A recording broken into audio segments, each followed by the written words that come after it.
Hello and welcome back to another segment of the daily portion of German.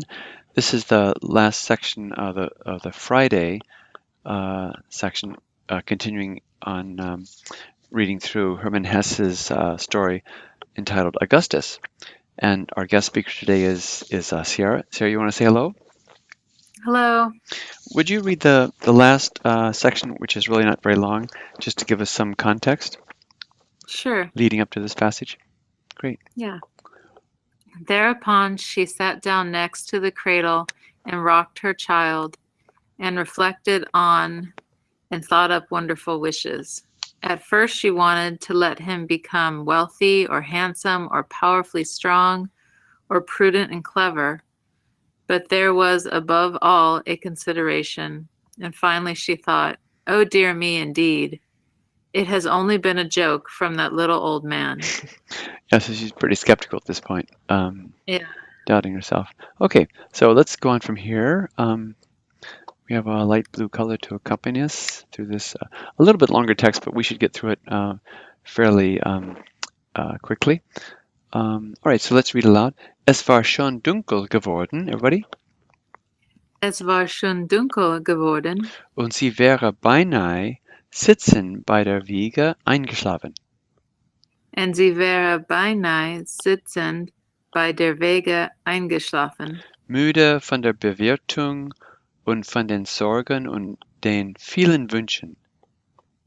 müde von der Bewirtung und von den Sorgen und den vielen Wünschen. Okay, great. So up to here, where's the verb complex? War geworden, Good, and that means? had become, Good, yeah, and this is dunkel is just a predicate adjective. It had already become dark. No, the night is falling. And in the next one, where's the verb complex? Up to eingeschlafen? wäre eingeschlafen, Good. And there's a adverbial phrase mixed in the middle of this. Where is that? sitzend bei der Wege, Exactly. And what is wäre eingeschlafen? was or would have almost or would have fallen asleep. That's right.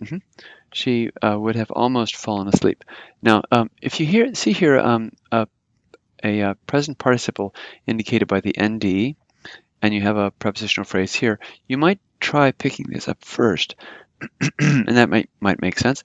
So Okay. you could say, sitting by the crib, she would have almost fallen asleep. Wäre eingeschlafen.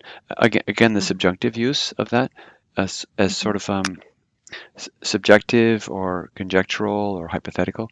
She would have almost fallen asleep, and then this describes more of her condition. We read this already.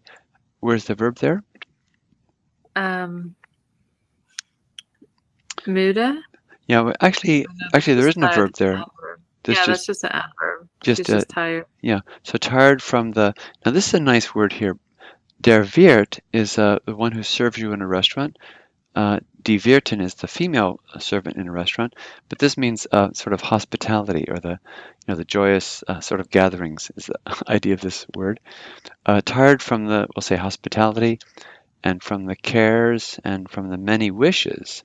So this is a sort of the setting there, the landscape going on. Da klang vom Nachbarhause herüber eine feine, sanfte Musik. Everybody? Da klang vom Nachbarhause herüber eine feine, sanfte Musik. In that phrase, where's the verb complex? Klang, herüber. Good, yeah. Herüber. Now, this her, hinüber would be toward that, and herüber means the place from which. So you would find this verb listed as herüber klingen. This is a strong verb with a vowel change to make it in the past. So that means at that point, and where's the subject of that little phrase? The music. Yeah, this fine, soft music. So a fine, soft music rang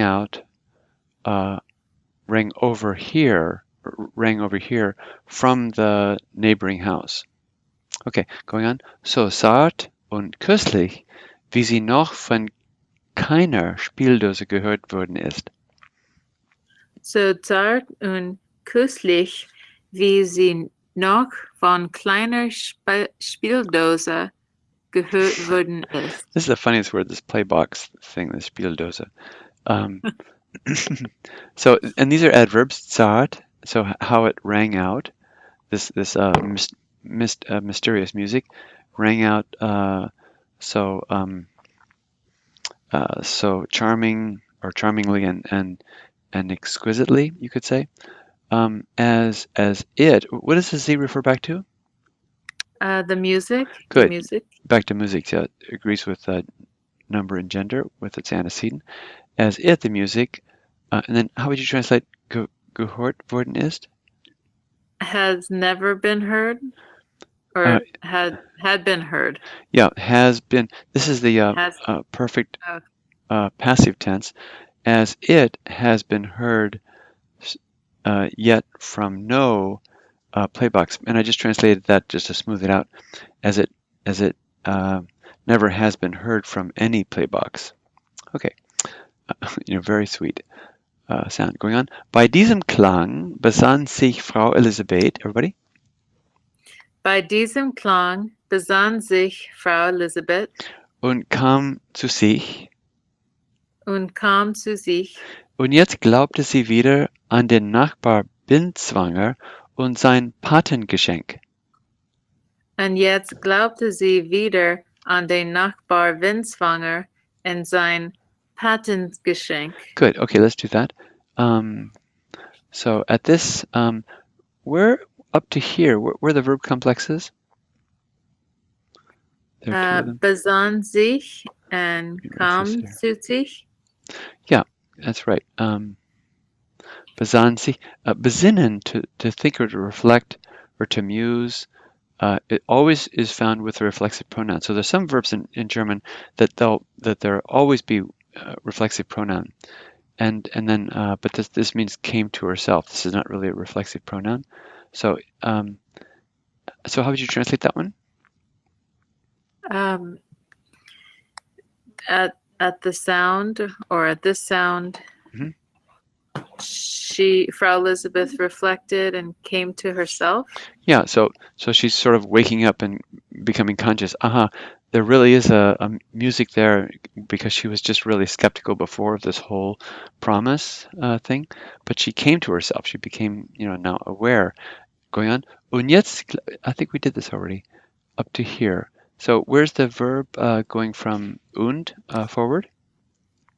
Glaubte. Yeah. So she, and now she believed. Is this a strong verb or weak verb? Glaubte. That's a weak verb. With the te ended. That's right. And now she, Frau Elisabeth, believed again. In other words, she was very doubtful about him at first. Because of this, she believed again in the neighbor Binswanger, and believed also in his godfather gift, or gift from as a godfather. Going on. Und je mehr sie sich besann, und je mehr sie wünschen wollte, everybody. Und je mehr sie sich besann, und je mehr sie wünschen wollte, desto mehr geriet ihr alles in den Gedanken durcheinander. Desto mehr geriet ihr alles in den Gedanken durcheinander. Are you familiar with these double comparatives? You actually, and it can go on for 3 or 4 times. So with all these conditions, the more something happens, the more the wind blows, the higher the waves will be. So you always have je mehr and desto but you can also say umso mehr. So there are various alternatives, but it's basically the double or triple in comparative.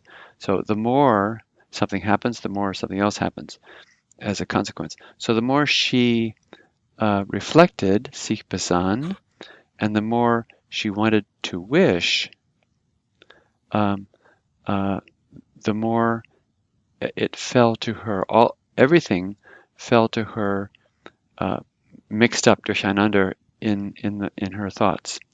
And then going on, dass sie sich für nichts entscheiden könnte.